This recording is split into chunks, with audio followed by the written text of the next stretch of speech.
नमस्कार, मैं हूं प्रणव। आप देख रहे हैं फिनोमनी। इस शो में हम आपको बताते हैं फिनटेक जगत में हो रही तमाम उठापटक के बारे में और लेकर आते हैं एक स्पेशल रिपोर्ट जिसमें किसी एक खबर की पूरी पड़ताल करते हैं।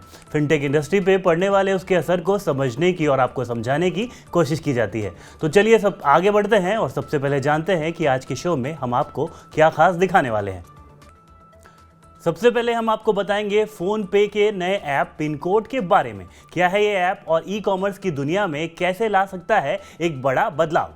इसके बाद हम अपनी स्पेशल रिपोर्ट में बताएंगे कि प्रीपेड माध्यमों से 2000 रुपए से ज्यादा के यूपीआई ट्रांजैक्शंस पे 1.1% के इंटरचेंज फीस के बाद यूजर्स के लिए कब तक आखिर फ्री रहेगा ये प्लेटफॉर्म। सरकार आगे क्या कुछ बदलाव कर सकती है ये भी जानेंगे। और आखिर में हम चलेंगे फिनोलैब में, जहां हम आपको बताएंगे कि रेगटेक क्या है, कैसे काम करता है और आपके लिए है कितने फायदेमंद। लेकिन सबसे पहले बात खास खबरों की। तो चलिए शुरुआत करते हैं शो की हेडलाइंस के साथ।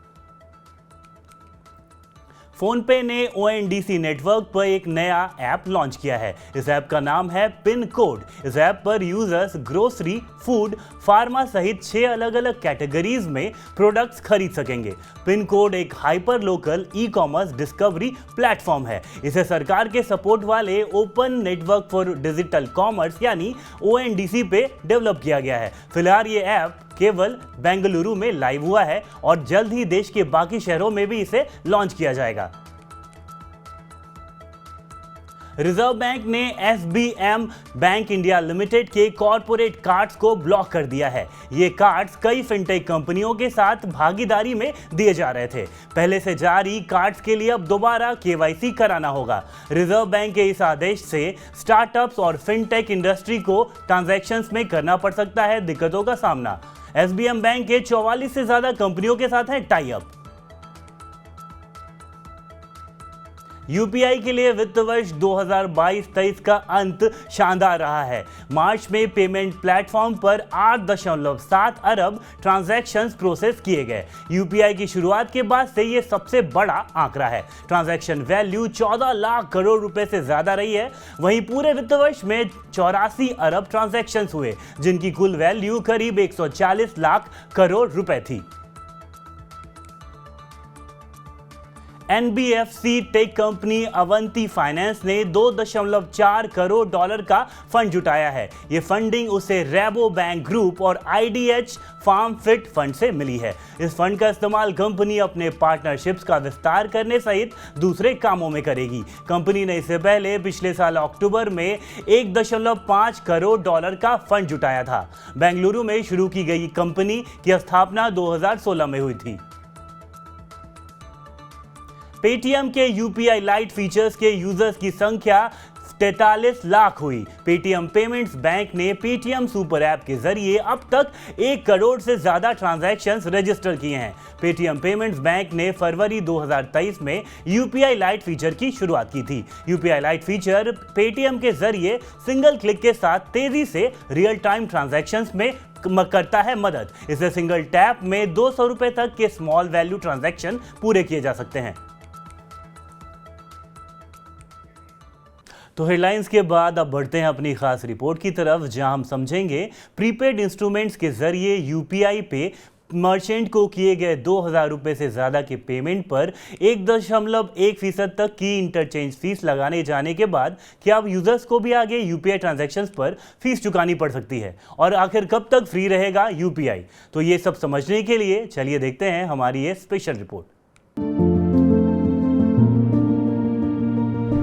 1 अप्रैल से प्रीपेड कार्ड या वॉलेट के जरिए यूपीआई पर मर्चेंट को किए गए 2000 रुपए से ज्यादा की पेमेंट पर 1.1% तक की इंटरचेंज फीस लगेगी। यूपीआई की governing body national payments corporation of India यानी कि एनपीसीआई के सर्कुलर के मुताबिक ऑनलाइन मर्चेंट, बड़े मर्चेंट और छोटे ऑफलाइन मर्चेंट को किए गए 2000 रुपए से ज्यादा के ट्रांजैक्शन पर 1.1% इंटरचेंज फीस लगेगी। इंटरचेंज फीस का मतलब वॉलेट इस्तेमाल के लिए दी जाने वाली फीस से है। ये फीस पेटीएम, फोन पे और गूगल पे जैसे वॉलेट इशुअर्स को दी जाएगी। सर्कुलर में ये भी कहा गया है कि प्रीपेड इंस्ट्रूमेंट्स जारी करने वाले यानी पीपीआई इशूअर को 2000 रुपए से ऊपर के ट्रांजैक्शन वैल्यू को लोड करने के लिए रेमिटर बैंक को फीस के तौर पर 15 बेसिस पॉइंट्स का पेमेंट करना होगा। इसे एक उदाहरण से समझने की कोशिश करते हैं। Amazon पे एक पीपीआई इशूअर है।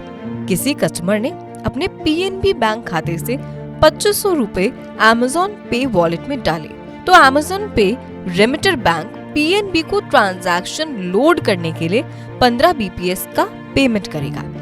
अब सवाल ये उठता है कि क्या ये फीस आम यूजर को देनी होगी? तो इसका जवाब है नहीं। बैंक अकाउंट और पीपीआई वॉलेट के बीच पीयर टू पीयर या P2P, पीयर टू मर्चेंट या P2M ट्रांजैक्शन पर ये लागू नहीं है। मतलब ये कि अगर यूजर ने किसी व्यक्ति या दुकानदार को पेमेंट किया तो उसे कोई फीस नहीं देनी है। हालांकि वित्त मंत्री निर्मला सीतारमण ने इससे पहले कहा था कि यूपीआई एक डिजिटल पब्लिक गुड है जो लोगों के लिए इस्तेमाल में आसान है और इकोनॉमी को भी इससे फायदा पहुंचता है, इसीलिए ये नॉन चार्जेबल बना रहेगा। लेकिन हाल के घटनाक्रमों से इस पर सवाल उठने लगे हैं। इसे समझने के लिए हमें थोड़ा पीछे जाना होगा। वित्त वर्ष 2023-24 के बजट में सरकार ने यूपीआई ट्रांजैक्शन की व्यवस्था में शामिल फिनटेक स्टार्टअप्स और बैंकों को इस पर होने वाले खर्च के लिए कंपेंसेट करने की खातिर दी जाने वाली सब्सिडी घटाने की घोषणा की। पिछले बजट की तुलना में इसमें करीब 30% की कमी की गई। जहां 2022-23 के लिए ये सब्सिडी 2137 करोड़ रुपए थी, वहीं अब ये 1500 करोड़ रुपए कर दी गई। अब इस लिहाज से देखें तो सरकार अपना वित्तीय बोझ कम कर रही है और संभव है कि आने वाले समय में ये बोझ और हल्का कर सकती है। तो ऐसे में आखिरकार यूजर्स पर भी बोझ डाला जा सकता है।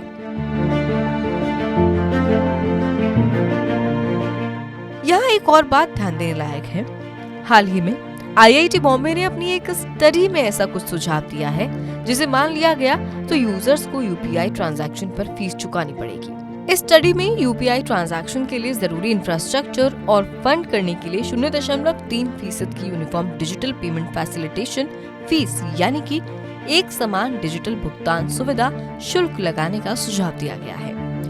कहा गया है कि इससे यूपीआई पेमेंट सिस्टम की फाइनेंशियल वायबिलिटी यानी वित्तीय व्यवहार्यता भी सुनिश्चित होगी। ये फीस लगाई जाती है तो चालू वित्त वर्ष में करीब 5000 करोड़ रुपए जुटाए जा सकते हैं। तो अगर इस तरह से सुझाव मान लिए गए तो तय है कि यूजर्स को देर सवेर यूपीआई ट्रांजैक्शन पर फीस चुकानी पड़ सकती है। लेकिन सरकार अभी के लिए आश्वस्त कर चुकी है कि उसका ऐसा कोई इरादा नहीं है।